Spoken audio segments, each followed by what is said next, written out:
you all have had an amazing couple of days, and I know that there is nothing that I could stand up here to tell you or even say to you all that is something you don't know.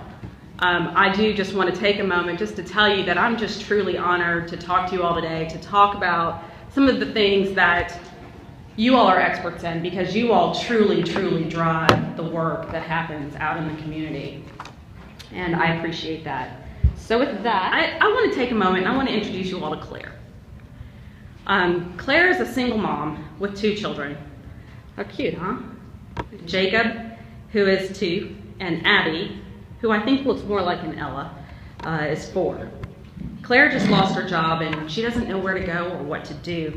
She's found herself in a position that she's never been in before. She needs to ensure that the basic needs of her family are being met while she finds a way to get back on her feet. Now, I want you to look at Claire, because we're going to spend a lot of time with her this morning and really get to hear her story. But first, I really want to show you all this chart, because this is the heart of what you all do. This chart was put together by the Congressional Research Office for the House Finance Ways and Means Committee. What it represents is the over 80 programs that are available to low-income families and individuals. It's a little overwhelming if you think about it. If you're in a situation of poverty and you have to figure out what to do, you are faced with this. I've always been amazed, and for those of you all who don't know my story, I actually was an attorney by practice, by trade. I came out, went to law school, came out, was a practicing attorney, and decided to take a pit stop in state government. And I came to the Department of Human Services and thought, it's a cool place to hang out. I'll figure out what's happening while I figure out what's next in my life. And I fell in love with DHS because when you begin to look at all of the different services and programs that we offer, you can see that we really have taken a look at the support for well-being throughout an entire individual's life, from birth to late adulthood. In childhood, Human Services support people by doing things like, well, you all know, childcare. And one of the things that we've really put a focus on is really providing high-quality childcare for all children and providing nutrition programs. In adulthood, Human Services support people by assisting with job training, connecting people and educational opportunities, and providing opportunities for disabled individuals to find employment through voc rehab and encouraging literacy programs. It was the vocational rehabilitation program that really solidified my love for the work that we do. If you all have not been connected to the Vocational Rehabilitation Center in Smyrna, I encourage you to visit our website and take a look at some of the work that we do. We are truly pushing and teaching individuals how to become self-sufficient and gain jobs, and forge some great partnerships with that. And finally, we support older adults by doing things like exploring how social isolation affects people's well-being, and connecting older people to available programs so that they can remain engaged in our communities, and even things like some of you all do, like delivering food to their homes. And unfortunately, the part that they may not be so good for us, in fact, it's definitely not so good for us, is that we protect them in situations of abuse and neglect. So when you look at this vast array, you know that there's going to be a time when perhaps all of us need some of the programs that our department offers, and our agency stands ready to help individuals at any time. Now let's talk back about Claire. Now think about if you were Claire. And remember that chart? What would you do? Where would you start? How difficult would this be for you to navigate? How about juggling the needs of childcare? How about making sure you had food for yourself and your family? How about making sure you have safe and affordable housing? And this is a graphic I think a lot of you all are used to seeing. This is the state of Tennessee as we know it, and this is the one that's so difficult that we have to deal with every day. According to the poverty report, there are over 1 million people in Tennessee living in poverty, and when you think about it, that's 1 in 6 living in poverty. And 15% of Tennessee's homes experience food insecurity. That's not that they don't have food, but it's that they have to make difficult decisions to figure out how to get food. And that's what we want to make sure that we're targeting. But everybody in this room, we know that when Tennessee families thrive, the entire state thrives, right? This is a community effort. We know that our economy grows, and we know that our communities get stronger and safer. And we also know that poverty disrupts families' well-being, and that has a long-lasting effect on our state's future. Now, I know how many of you attended the ACES seminar? Okay, just a couple of you. ACES is something that we've been really looking for. If you attended that seminar, you know that children who experience poverty fare much worse than their wealthier peers, based on a number of life outcome indicators. And that's because poverty-related experiences such as homelessness or poor housing quality can interrupt their school attendance or influence their academic performance. Malnutrition is something we see a lot, which tends to affect chronic absences. Severe stressors also, these things can all lead to severe stressors which affect the brain's healthy development. Those problems in children carry over into adulthood. We don't just leave them at the door, check them at the door when we're 18 years old. And we know that those children that have those adverse toxic stressors tend to have lower financial stability. They have reduced workforce participation, and that can possibly increase healthcare needs. The more people who experience these cascading effects of poverty, the more our communities, healthcare systems, and economy feels the effect as well. The best way to ensure our state's future prosperity is to reduce poverty now through what we're doing, through these family-focused support services like nutrition assistance, like child care assistance, housing, workforce training, parenting, and educational resources. So let's talk about Claire again. What if it was easier for Claire to navigate through what she's dealing with? What if we designed a program for Claire that made it easier for her to get through that maze, to navigate that system so that the entire family is supported, so that Claire and her children can figure out how to thrive without causing more toxic stress? This is why one of the things I've been most grateful about is the approach that the department has taken over the last couple of years, and this is the two-generation approach. And you all have heard about the two-gen approach that we've been taking. But this approach, we call it 2Gen, or we call it, when we're really hip, we call it 2G for Tennessee, and sometimes we do a call and response, but y'all look like you might be ready for lunch. So I'll just I'll spare y'all on the call and response, but maybe later. But our two-generation approach really does focus on the entire family. And there's 4 key components to 2Gen. And those, and I think some of you all have heard me talk about this: education, economic support, health and well-being, and social capital. All 4 of these areas must be addressed together so that we can be intentional and comprehensive about addressing the needs of families as a whole. Just wanted to talk about this a little bit. Education is, I think, one of the biggest key components to what we do in 2G. If you think about it, what the stats show is that only 10% of individuals with a bachelor's degree find themselves living in poverty.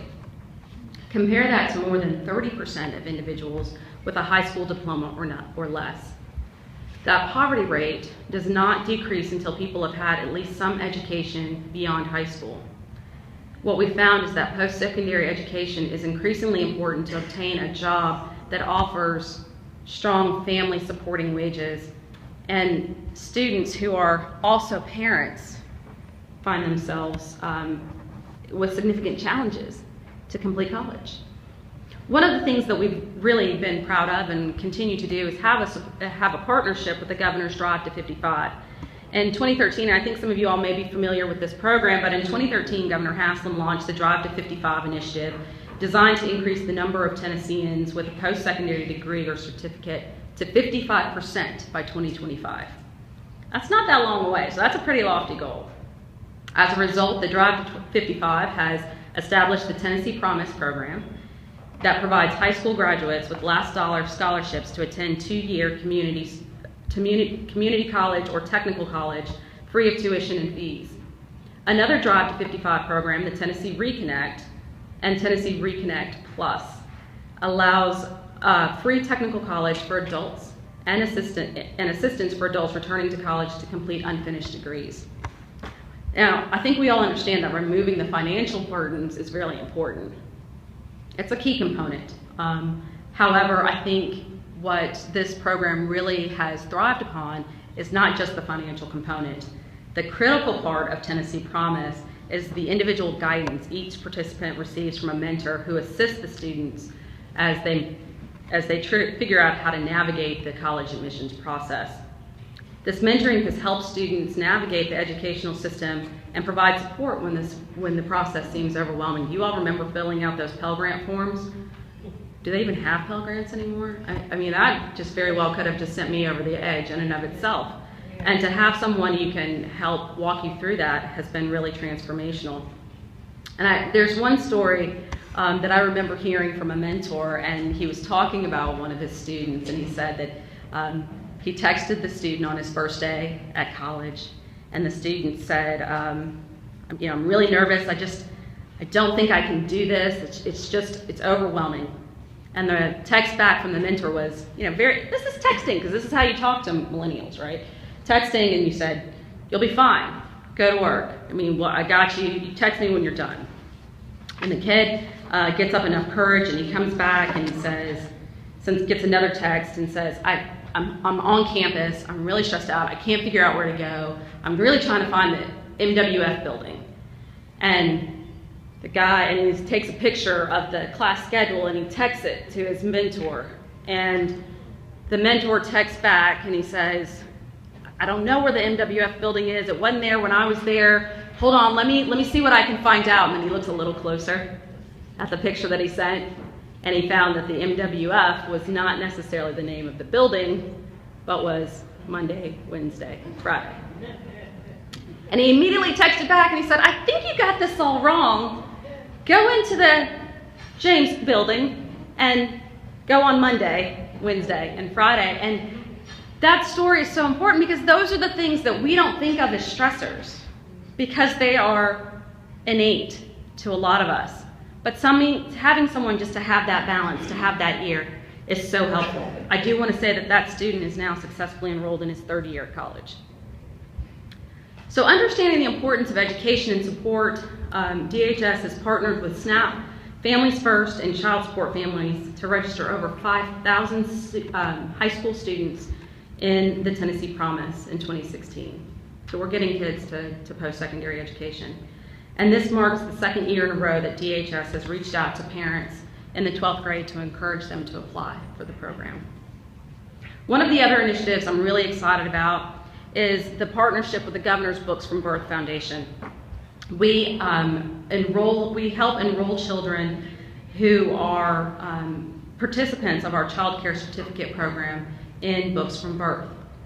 And this, you all know that the Governor's Books from Birth Foundation, in conjunction with Dolly Parton's Imagination Library, it's available to all children from birth to 5. And there is nothing like seeing a child's face when they run to the mailbox because, I don't know, do y'all still get mail? I get a bill every now and again, but not even that, really, right? There's not even mail. But to see the look on a kid's face with their name on it, something that they can have tangibly, has really begun to make a difference. More than 240,000 Tennessee children are currently receiving the books through our initiative and our partnership with the Books from Birth. And one of the things that's really been so important about this is not just receiving those books, but having those books in the home. And we all know that one of the things that a lot of these families experience is not having access to the books and just learning to love to read. So what does this mean for Claire and her family? That means that when Claire comes to our office, so remember again, thinking about the whole family, we find out whether or not she's eligible for SNAP or TANF. We connect Claire to the Tennessee Reconnect so she can go back to school to earn a degree or a certificate. We enroll Claire's children, Jacob and Abby, in the Imagination Library to promote literacy and family time.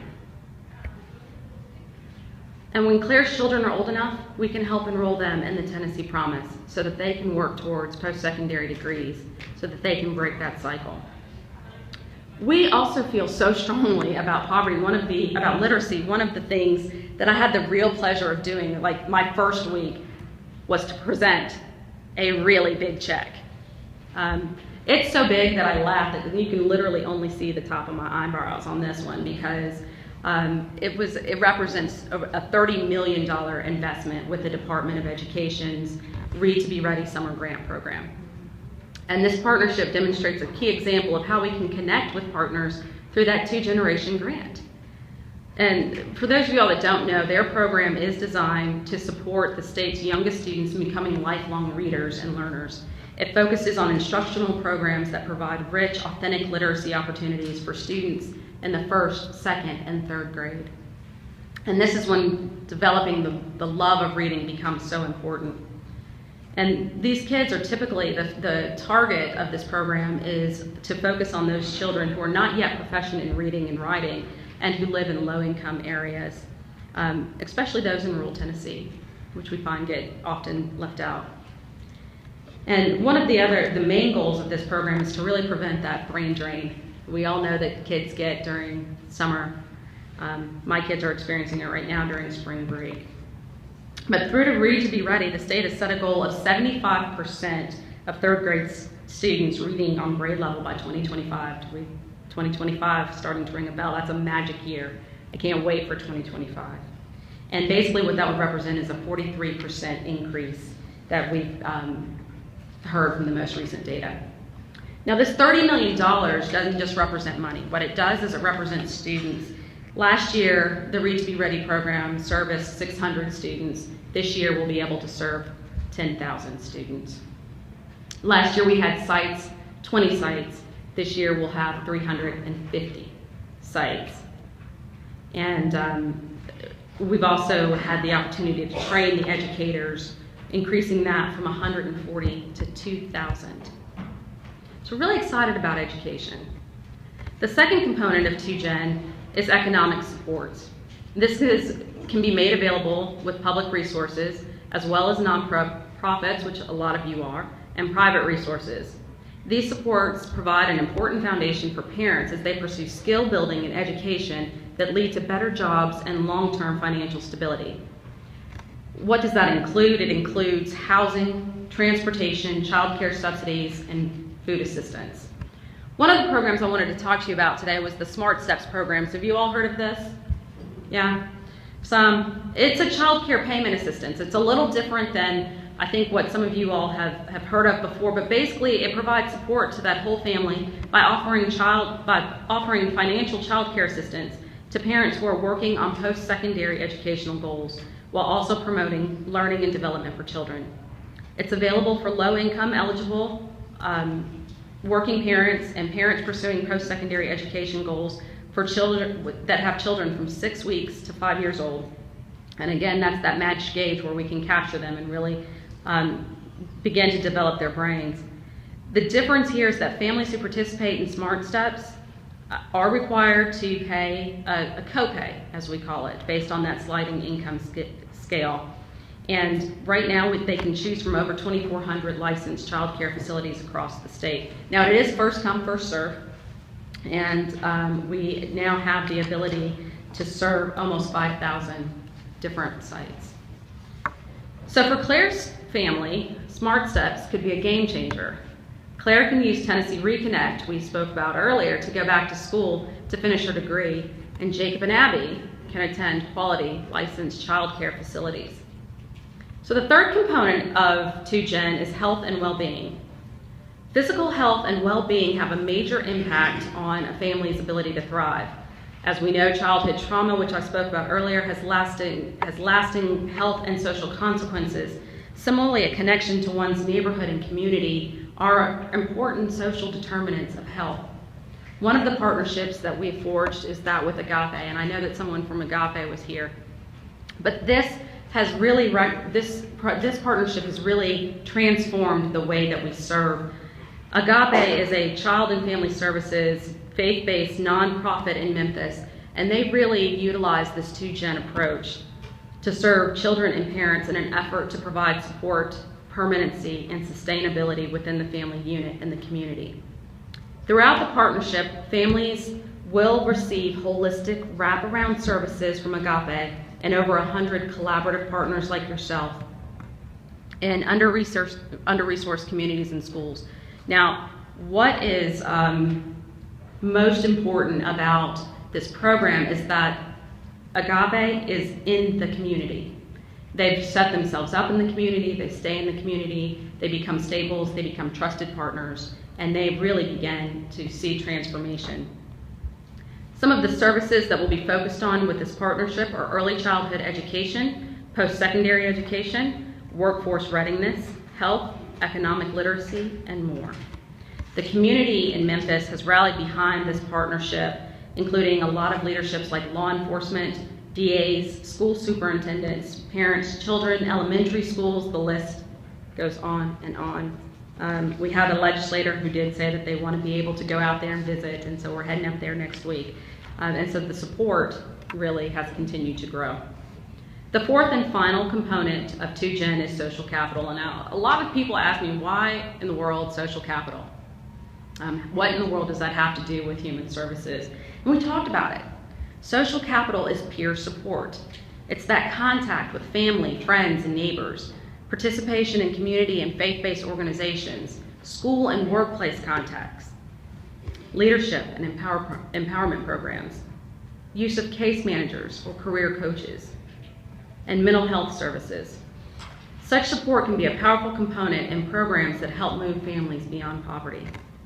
One of the last partnerships I want to talk to you about today is the partnership we just met with United Way. Today's Wednesday, so it was last week, to really solidify the partnership with them. And this is, again, another one of those 2Gen approaches. This co-designed partnership, it's a public-private partnership where families will receive, again, that holistic wraparound services for the family in under-resourced communities. Services will focus on potential levels of transformational change, such as education, upward mobility, health indicators, community engagement, workforce readiness, economic literacy. You're beginning to see a theme with these partnerships. We cannot provide these supportive services alone as an agency or even as a state government. And people look at state government and say, you've got billions of dollars, fix it. It's not that easy. The department is continuing to work with a number of community and private partners through our 2Gen approach, including educational, faith-based, private, public, and corporate entities. We need to continue to build those partnerships to amplify our collective impact and ultimately help the families that we serve to help them build their own cycles of success. So this is a lot, right? I feel really good about the work we're doing collectively. What this video demonstrates is, again, those partnerships and that ability to forge those relationships with you all in the community, to really provide those 2Gen services, to really impact the communities and see some real life examples. So we're really excited about that. So what do you all think about Claire and her family? Can we help them? Yeah, we can. Can I do it alone? Can you do it alone? No. We're all in this together. And so from my heart, I do want to thank you all for the work that you all do every day. And know that every day that we touch an individual, we are changing a life. And that's how we're going to continue to make Tennessee strong. So thank you for your attention this afternoon. Thank you for allowing me to be here. And thank you for what you do. But I want to say to you that I have looked at your agenda and I've looked at the people on your agenda, and I know most of them. Now I know the commissioner better, and they have given you a lot of information. And you have heard from the experts, and also you are the experts. So for me to stand up here and go beyond what the Commissioner has just given you would be more of a reason to go take a nap before you take off, because I can't tell you and explain to you your job better than you already know it and better than the people before me. But what I can say to you, and I want to thank Paula for inviting me and inviting me here. Paula and I have known each other a long time, and we've been on the trail a long time, because when I came on the board of Nashville Cares, but I'm going to tell you, it was a rough road, wasn't it? But we stayed the way, and that's who you all are. You all are the people who have been on the trail a long time. And the information that the Commission just gave you is an example that the state of Tennessee wants to help those people who we all are responsible for helping. And the state of Tennessee wants to provide a roadmap and a method in which to do it. But at the same time, we find ourselves having our budgets cut. We find ourselves seeing the need increasing. We in social services, I chaired social services in Nashville for many years. We're trying to provide support services, but then we're being told, well, we'd like to see you being a planning and coordination agency. And what does that say to you? It says that we're going to start taking away that funding, those opportunities to provide that supportive services around. And how do you wrap your arms around that? How do you still function and feel like you are providing that service that is needed? Well, she talked about homelessness, and she mentioned chronic homelessness, and I am the founder of the Homelessness Commission in Nashville. Mayor Bill Purcell, when I was vice mayor, and I put that commission together, and we really went out to fight to remove chronic homelessness from our community. But then all of a sudden, people are saying, well, that's too expensive. I mean, you got to provide support services, and supportive services cost money, and you know, we really need housing. Well, we always need housing, but you know what people don't understand is if you can reduce chronic homelessness, then you can fight homelessness a whole lot better. Because if you are able to take care of the chronically homeless, then you are really dealing with the most difficult, most complicated situations, and now you can throw resources and efforts into dealing with people who just need a hand up or some help to get out of their circumstances. And you know this, I know this, but it seems like people are always concerned about the cost and how complicated it is, when the reality is if you can invest in the most complicated and the most costly, it becomes least costly over time. But we all know this. We all know this, and we're all frustrated by it. So what do we do? Well, I'm going to tell you what I do. And this is what you're going to have to do. And I hope you're already doing it. One thing is, individually, you have got to just stay committed. Stay committed to the cause. Continue the passion. I know you got to get paid. You need to feed your family. You need to do all these things. But you know what? If you all were in it for the money, you wouldn't be in this room. You wouldn't be in this room. There's more to it. And you're just like me. You want to serve. You want to make the community better. You want to save the world. And there's nothing wrong with that. And don't let anybody tell you you can't save the world. Because everybody who has ever created something that has improved the masses did it, started it themselves. And then they created the collaborative effort around it, and people came on board, and then things changed. And so don't think you can't do it. Don't let people tell you. I know they say, well, you can't help everybody. Well, you know what? You know that. You're not stupid. But it's okay to have the mentality that I can. Because when you put that effort forward, you're always going to help somebody. And you can't get tired. You can't give up. when the funds are reduced, you got to find another way. And that's the way I got into public service. I decided to run for Metro Council when I was 40 years old because I really wanted to help. And so I ran. And I was going to run for my district, but circumstances didn't allow that because I had a friend that ran. And I didn't want to run against him, so I ran for at-large. Well, nobody that looked like me had ever won at-large, but I did it anyway, and I won, and guess what? I was able to represent an entire city. But over time, even though I became vice mayor, things changed. I ran for mayor and I got beat. And I lost by less than 300 votes. I didn't get in the runoff. I'm like, well, what can I do? What can I do? Because I still want to serve. So how can I serve? And so I did came that, you know what? There is an opportunity to help this community if I can get people to sit around the table together, collaborate, and to create solutions to the problems at hand. But government can't do it by itself.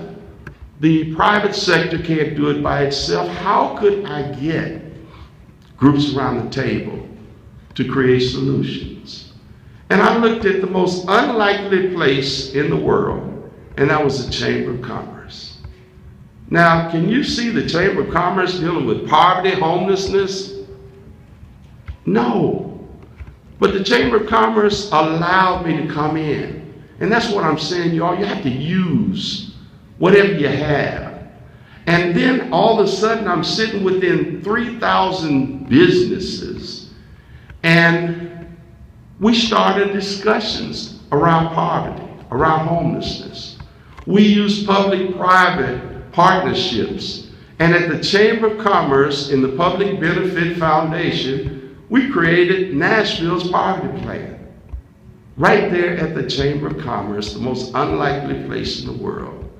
And we brought stakeholders in. We brought persons in poverty, and you never can exclude the people who are suffering the most in creating solutions. Because if you do exclude them, then you're not creating a solution. You're doing the best you can, and the best you can is not enough if you're not hearing it from the people who are experiencing it. But we were able to come together in that unusual environment and create the Poverty Initiative. And in creating that Poverty Initiative, we involved everybody who were stakeholders. And stakeholders are people also who are not impoverished. And we created Nashville's Poverty Plan. And from that, we created the Homeless Commission's fundraising arm. And in doing that, again, we brought people around the table, all the stakeholders, and we were able to create the fundraising arm. And so we created an effort that we did once a year, which was Project Homelessness Connect. And we brought all the service agencies under one roof, the biggest one being about 78 agencies, and all of us were there to provide services and information to the homeless, but the reality is all of us were there to meet one another, to find out what services we have to offer, and to find out ways in which we can collaborate and work together. And that's what you're trying to do right here at this conference. You're trying to figure out how to collaborate and network. And those of us who are leaders, how to get in one room and figure out how to collectively save the world. How to collectively make sure that we are doing all we can in spite of sometimes the lack of resources, in spite of sometimes the lack of concern, in spite of all those things that are happening around us. And you just have to do it. You just have to do it. You're going to have to leave it to us politicians to figure out how to get the money to you, but you can help us by being a voice in where the real needs are. You can help us in not crawling into a hole every time you don't get what you want, but to let us know what the results are because you didn't get what you want. But you can also let us know by doing all you can do with what you have and showing results. And once you show those results, then even someone with limited ability to think will understand, if I could give them a little more, if I could help just a little more with that same effort, look how much more they can do. Right now I'm the criminal court clerk. And when I went into that office, I was wondering, am I going to be able to serve in the same way that I could when I was at the Public Benefit Foundation at the chamber? I walked in that office and found out that 70% of the people I served were the same people I was serving at the Chamber of Commerce. Poor, illiterate, people who had needs, and just most of them just found themselves in the criminal justice system. They weren't really criminals. They had made mistakes. And a lot of the reasons that they found themselves in my system was because they didn't know how to get out after the first mistake. And we weren't doing a great job of showing it. When I walked in that office, I found out about expungements. Never really thought about it because I never had to get a record expunged. So I didn't understand, because I didn't think about it, how much an expungement would do for somebody to be able to get their lives back, to be able to get a job, to be able to get housing, to be able to move forward.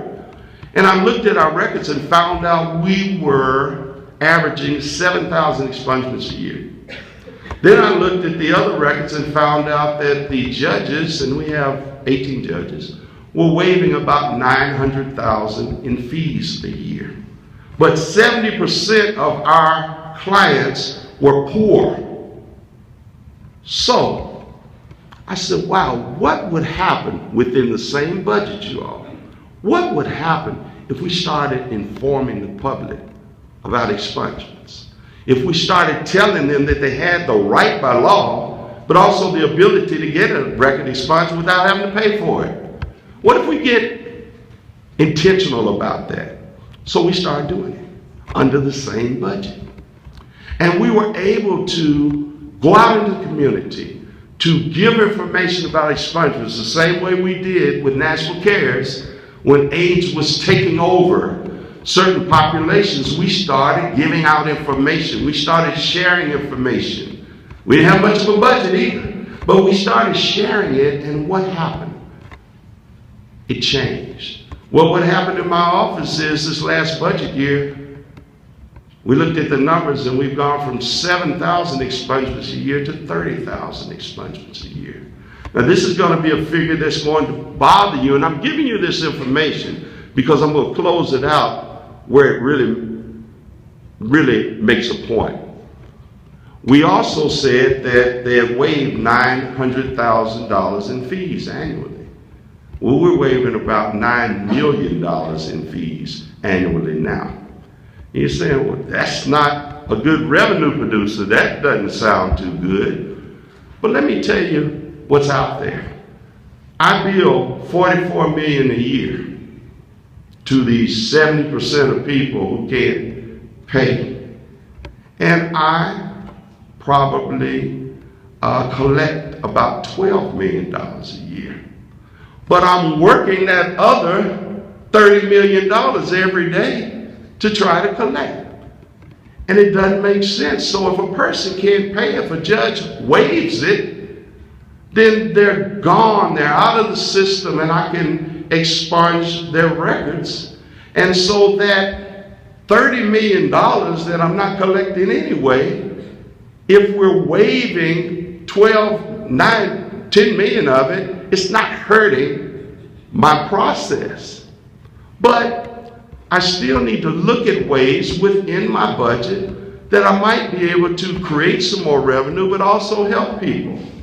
So within my budget, within my staff, we created a compliance office. not a collections office, a compliance office. So when the judge gives his final disposition and says that your case might be dismissed, but you owe, dismissed on cost means you owe money, then we have created a compliance office whereby that person can come to my office and start working on their payment plan immediately. And it used to be in our system where once the judge said dismissed on cost, they couldn't even tell you how much you owe. So the person walks out of the courtroom, this person who doesn't understand the system, and leaves and doesn't even realize that they don't pay that payment in 12 months, their license is going to be suspended. So what we have done now is created within the same budget a system by which the judge can now tell you how much you owe. And they can tell you to go to the criminal court clerk's office and they start their process. If they can't pay, we get a form and we recommend indigency. But if they can pay, we get them started. We don't let them leave, and they end up paying, if they can't do it all at once, over a monthly period. And guess what happens? The revenue still comes in. We're not hurting anybody.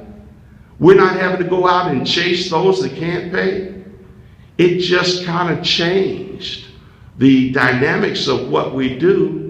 And the truth is that our constituents are better off, our system is better off, and our criminal justice society is faring better. Now, I'm giving you that example because I want you to know that the best thing in the world to do is to have the funding to be able to go out and do this thing. But you're not always going to get it. And if you look at what's happening right now from the federal side, you're going to see a lot more cuts, especially in housing, in food stamps, and things like that. But you have to find a way. That is your job, that is your responsibility, and that is what we have to do to ensure that we are serving those people who need it the most at the highest level. So I encourage you to continue to work hard. I encourage you to work together, collaborate. I encourage you to not lose faith. I encourage you to be creative. And I encourage you to stay the course, because I guarantee you there will be a time where the funding is going to improve. There will be a time when you will get the assistance that you need. There will be a time when people are going to finally understand that the more we do for the least of us, the better off we will be. And when the time comes, you will already have something in place that will not only help those that you are now seeing and helping, but also to be able to reach out to a larger community who needs you also. So I want to say to you, God bless you. I want to say to you that I'm so proud to be in the midst of you. I'm proud to be one of you. And I want to say also for this organization, I've read everything about you. And this has been going on for decades now. But if we ever needed an organization like this, now is the time that we need it. The need is there. The future of our country, the foundation of our country, depends on you being able to stay the course and work together to make sure that we strengthen the lives of those whose backs we are really standing on. And that is our population, who may not have the same blessings at this point and the same opportunities that we find ourselves having today. So thank you, keep the faith, be safe on your way home, and don't give up. Thank you very much.